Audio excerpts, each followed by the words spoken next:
Assalamualaikum warahmatullahi wabarakatuh. Perkenalkan, kami dari kelompok 6 akan mempresentasikan tentang media sosial.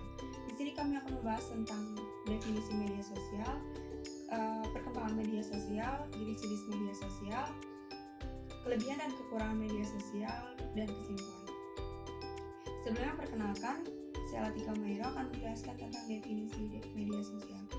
Media sosial dapat kita pahami adalah sebuah platform digital yang menyediakan fasilitas untuk melakukan aktivitas sosial bagi para penggunanya. Berbagai informasi dapat kita akses secara terbuka atau bisa diakses secara 24 jam. Setelah ini akan dilanjutkan oleh rekan saya yang lain. Terima kasih.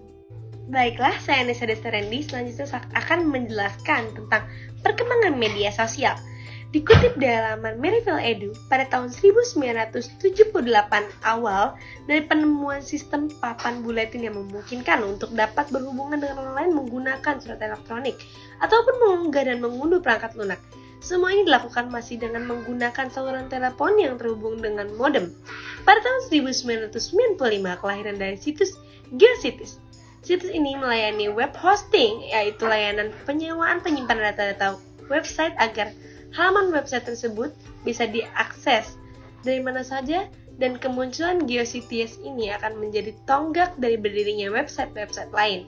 Pada tahun 1997, muncul situs jejaring sosial pertama yaitu 6degree.com.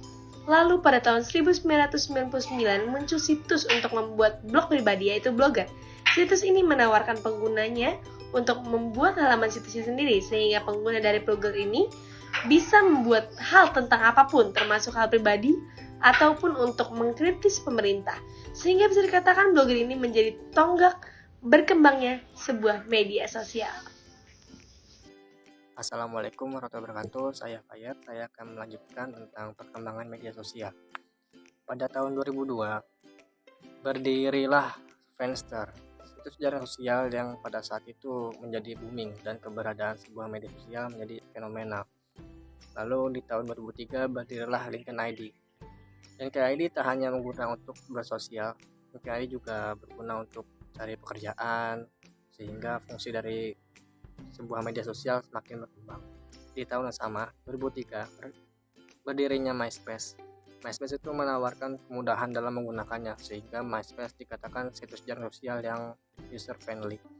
Lalu di tahun berikutnya, tahun 2004, lahirlah Facebook. Facebook adalah situs jaring sosial yang terkenal hingga sampai saat ini. Facebook merupakan salah satu situs jaring sosial yang memiliki anggota terbanyak. Lalu di tahun 2006 lahirlah Twitter.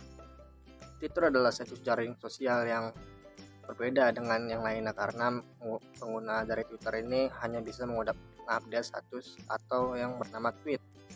Ini yang hanya dibatasi 140 karakter. Lalu di tahun berikutnya, tahun 2007, lahirlah Wizard.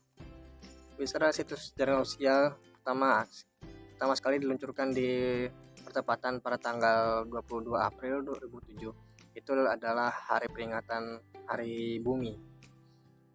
Situs ini diharapkan bisa menjadi sebuah direktori online organisasi lingkungan seluruh dunia, termasuk pergerakan lingkungan baik dilakukan individu maupun kelompok. Lalu di tahun 2011 lahirlah Google. Google adalah Google meluncurkan situs jaring sosial yang bernama Google. Namun pada awal peluncuran, Google Plus hanya sebatas pada orang yang telah invite oleh Google. Setelah itu Google Plus ini diluncurkan secara umum. Terima kasih. Perkenalkan, nama saya Antarik Sadifa Prabaswara. Kali ini saya akan menjelaskan jenis-jenis media sosial. Yang pertama ada layanan jejaring sosial atau biasa disebut social network. Nah, layanan ini biasanya paling banyak digunakan oleh masyarakat dari berbagai belahan dunia saat ini. Dalam layanan ini, biasanya pengguna bisa saling mengirim pesan, foto, informasi, hingga video. Contohnya Facebook dan LinkedIn. Yang kedua, ada layanan microblogging atau kita sebut layanan blog mikro. Nah, meskipun layanan dan kegunaannya hampir sama dengan blog, tapi jenis media sosial ini menyajikan halaman yang lebih ringkas. Nah, hal ini yang membuat layanan microblog lebih baik dan lebih cepat dari layanan blog biasa. Salah satu contohnya seperti Twitter. Nah, yang ketiga ada media sharing atau layanan berbagai media. Ya, biasanya kita sebut sebagai media sharing ya. Media sharing adalah jenis platform media sosial yang paling fokus menunjukkan sisi visual. Hal tersebut adalah perbedaan utama antara sosial media yang berfokus sebagai social networking dan media sharing. Nah, secara umum media sharing berfokus dengan berbagi foto dan video. Sekian, terima kasih. Kelebihan dan kekurangan media sosial. Yang pertama, kelebihan. Bisa mendapatkan banyak teman dari mana saja. Kedua, menambahkan ilmu pengetahuan dan melihat tutorial membuat animasi. Dengan kita melihat tutorial animasi, kita bisa mengetahui caranya membuat dan kita bisa mempraktekannya.